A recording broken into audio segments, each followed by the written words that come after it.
noite, Paulo Moura, cientista político, 24 de novembro de 2022. Na tarde de hoje, o presidente Bolsonaro se reuniu com o ministro da Defesa e os comandantes das Forças Armadas para avaliar o cenário político do país após a rejeição da petição do PL, que queria a anulação das urnas fabricadas antes de 2020 no cômputo do resultado das eleições desse ano. Não há informações seguras sobre o que foi discutido, mas eu vou avaliar essa situação. Enquanto isso, no Congresso Nacional, parece que os parlamentares resolveram dar o ar da graça. Os senadores encaminharam um pedido de impeachment de Luiz Roberto Barroso, ministro do STF, e na Câmara dos Deputados já há 181 assinaturas para uma CPI para investigar o autoritarismo do TSE e do STF. Vou comentar estes assuntos no vídeo de hoje, mas antes eu quero agradecer a você que tem doado mensalmente para manter o canal. A sua doação é o que garante a continuidade do trabalho que eu já faço aqui há mais de 2 anos, entregando informação e análise independente, comprometida com ideias liberais e valores conservadores. Vocês sabem, eu venho avisando nos últimos dias, a receita do canal teve uma queda depois da eleição, eu tive 2 vídeos desmonetizados. Se você puder pingar o seu Pix mensal aí, agradeço. Agradeço também aqueles que estão compartilhando os meus vídeos, chamando os amigos para seguir o canal. Estamos chegando a 99 mil seguidores, em breve nos 100 mil, com a ajuda de você que está ajudando a levar o conteúdo desse canal mais longe. Vamos lá, gente. Eu vou deixar o assunto dos militares para o fim do vídeo, porque eu acho importante registrar essas iniciativas que estão surgindo no parlamento. A iniciativa do Senado é uma iniciativa de 3 senadores. O senador Girão, do Podemos, que é um senador que se diz independente. O senador Lazier Martins, do Podemos do Rio Grande do Sul, que não se reelegeu, portanto termina o seu mandato agora, final de janeiro, início de fevereiro do próximo ano. E o senador Reins, também do Rio Grande do Sul, do PP do Rio Grande do Sul, que é um apoiador do presidente Bolsonaro. O pedido de impeachment vai cair na mão do Pacheco, possivelmente será engavetado. O motivo do pedido de impeachment é a interferência de Pacheco na votação pelo voto impresso no ano passado. É sabido que Luiz Roberto Barroso foi ao Congresso Nacional na condição de presidente do TSE e interferiu no Legislativo para que a medida fosse rejeitada. Nós tivemos maioria na Câmara e no Senado, mas como era uma emenda constitucional, não tivemos maioria absoluta e a emenda foi rejeitada. Esta interferência indevida, então, é um dos objetos da investigação. O outro objeto é a frase "perdeu Mané", que Luiz Roberto Barroso proferiu contra um brasileiro que educadamente perguntava se eles iriam ou não iriam abrir o código-fonte do sistema de apuração das eleições brasileiras. Para um parlamento que estava quieto até agora é bom sinal, mas o destino desse pedido de impeachment é a gaveta. O que não significa que, se mudar a presidência do Senado da próxima legislatura, não haja possibilidade desse pedido ser desengavetado. Eu lembro a vocês que a posse do novo presidente, escolhido pelo TSE, se acontecer, é no início de janeiro, mas a posse dos novos parlamentares é lá em meados de fevereiro, se não me engano, ali pela 2ª semana de fevereiro. Então o Congresso vai ter um recesso entre Natal e Ano Novo e possivelmente só retorne à ativa lá por fevereiro do ano que vem. Agora, a iniciativa do deputado Marcel Van Hatten de coletar assinaturas para uma CPI que investigue o autoritarismo do TSE e do STF, eu acho muito importante. Ele já colheu 181 assinaturas. O mínimo de assinaturas necessárias para uma CPI é 171. Então temos mais de 10 deputados além do número necessário e eles continuam coletando assinaturas e, pelo que eu vi pela imprensa, aí é uma perspectiva ainda desse número chegar a 185. Por que essa margem é importante? Porque os deputados costumam botar assinatura ali para negociar a retirada. Tem muito deputado esperto que, obviamente, vai usar isso como trunfo para negociar algum benefício no STF para retirar a assinatura da CPI. É assim que acontece. Como é uma CPI para investigar o Judiciário, a cúpula do Judiciário, Tribunal Eleitoral e Suprema Corte, é esperada uma reação da Suprema Corte no sentido de sufocar a CPI, de pressionar os parlamentares a retirarem as assinaturas. Portanto, cabe a nós mantermos a pressão. A Revista Oeste publicou uma matéria com a lista dos deputados que assinaram. Vamos prestar atenção ali naqueles que daqui a pouquinho podem retirar os nomes. De qualquer maneira, há uma folga e o deputado Marcel Van Hatten continua buscando assinaturas. Ainda que essa CPI vá acontecer no ano que vem, é uma CPI da Câmara dos Deputados. Câmara dos Deputados, que diferentemente do Senado, que tem o Pacheco como presidente, tem o Arthur Lira como presidente. Lira está fazendo o jogo dele, que é continuar presidente da Câmara dos Deputados, e pelas articulações que eu tenho visto, ele é o favorito. Conseguiu já costurar uma base de alianças que aparentemente encaminha a reeleição dele. Acontece que parte dos acordos que o Lira está fazendo é com o PT, negociando o apoio à PEC Kamikaze, que agora mudou de nome, chama-se PEC de Transição, que é a PEC do estouro do teto de gastos para pagar Auxílio Brasil, e o PT quer embutir ali dentro vários outros gastos, né, além do Auxílio Brasil. Então, os deputados estão jogando ali, fazendo pressão, reduzindo a pedida do PT para barganhar benefícios em troca de ampliar os recursos públicos. Então, se meter emenda parlamentar ali dentro do gasto extra, se apoiar o Lira para a presidência, eles vão dar um jeitinho de aprovar. Mas como o Lira tem um pezinho ainda no governo Bolsonaro, no apoio ao governo Bolsonaro, é possível que ele não engavete essa CPI.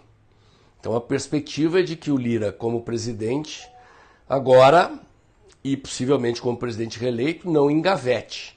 Mas, se houver a posse do novo governo, nós vamos ter que observar como o Lira se comporta. Se ele vai se comportar como governista, como independente ou como opositor.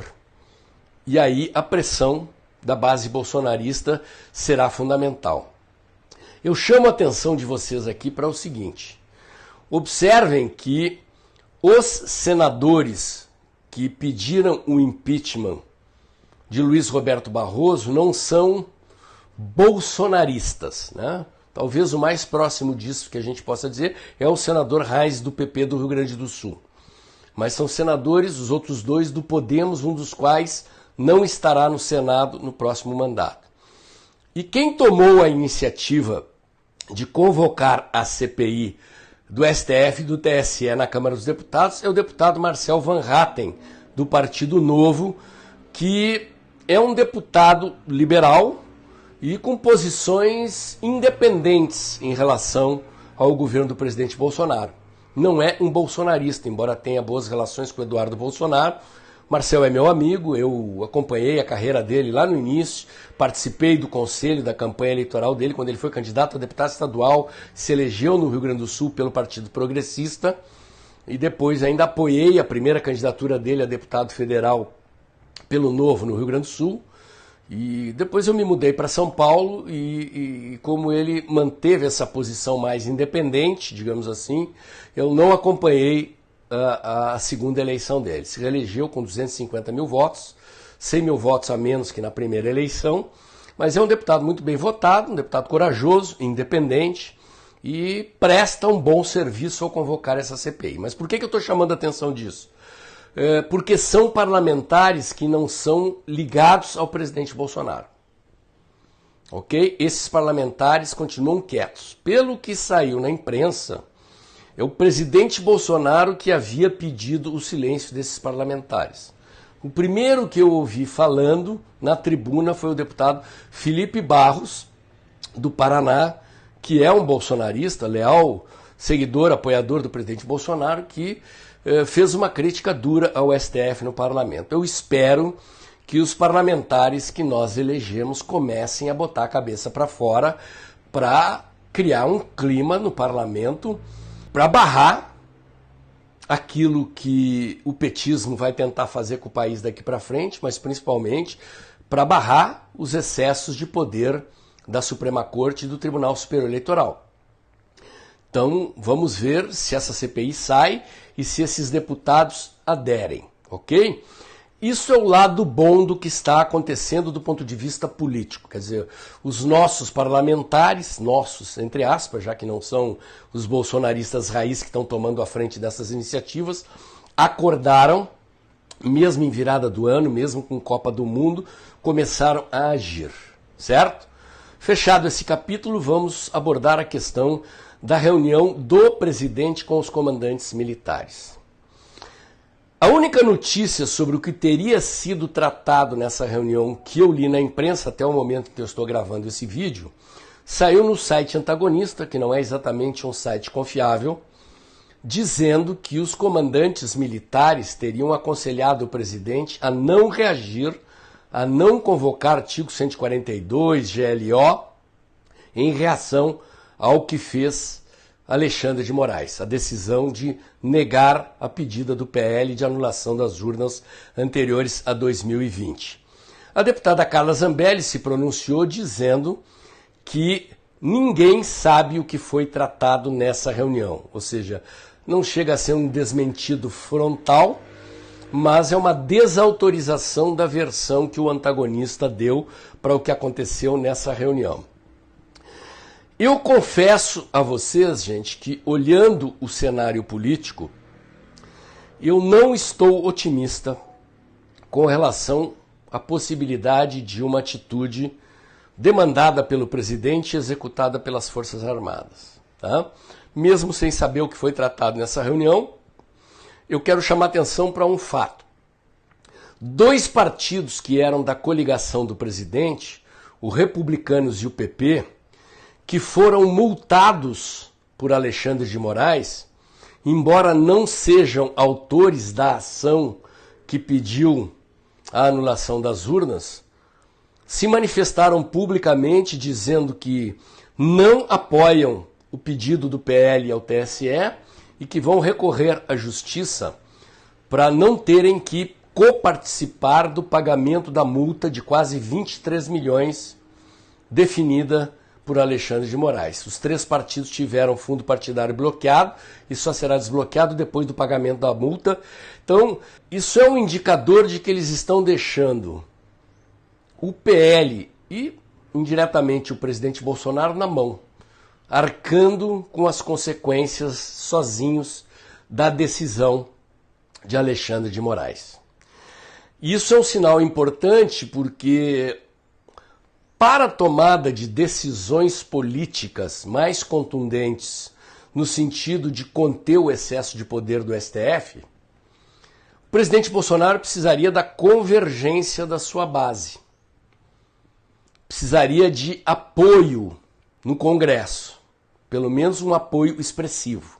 E o que está se vendo é que nesse aspecto, que era uma jogada central, demandada ao seu partido pelo presidente Bolsonaro, 2 partidos que eram da coligação puxaram o freio de mão, recolheram os flaps, estão pulando fora da jogada, ou tentando pular fora.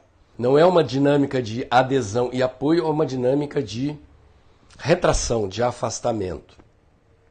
Então são partidos que estão se declarando independentes e não de oposição. Pode parecer uma sutileza, mas não é.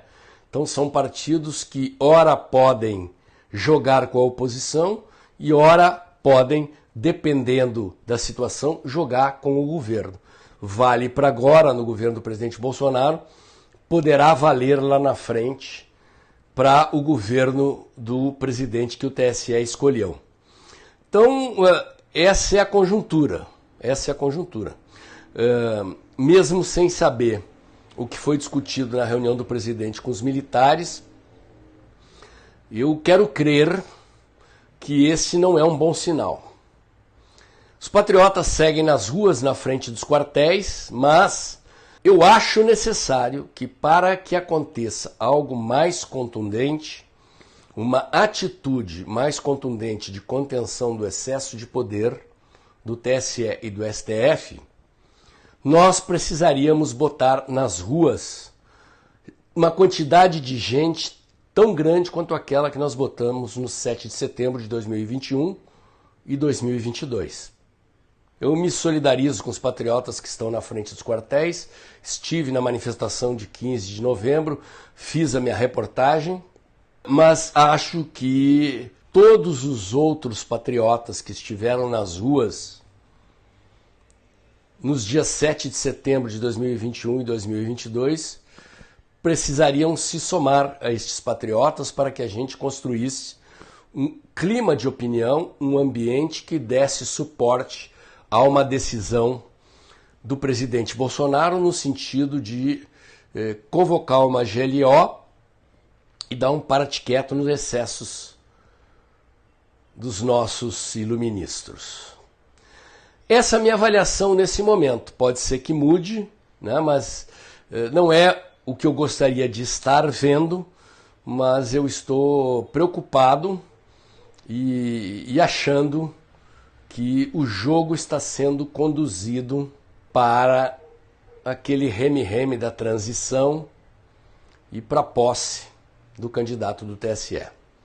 Infelizmente, gente, infelizmente, não é o que eu gostaria, mas é o que eu estou vendo. Meu compromisso com vocês é com a minha verdade, e essa é a verdade que eu estou vendo. Espero que pelo menos as iniciativas que sejam tomadas no parlamento resultem de uma oposição e de uma resistência organizada e eficaz para os dias difíceis que nós temos pela frente. Meu comentário de hoje era esse. Se você gostou, curte, comenta e compartilha. Bota o dedãozinho lá, aperta o sininho para o YouTube avisar você quando tem vídeo novo no canal. Inscreva-se no meu canal, inscreva-se também nos meus canais alternativos. O Dextra by Paulo Moura do Telegram, o Dextra Jornalismo da COS.tv.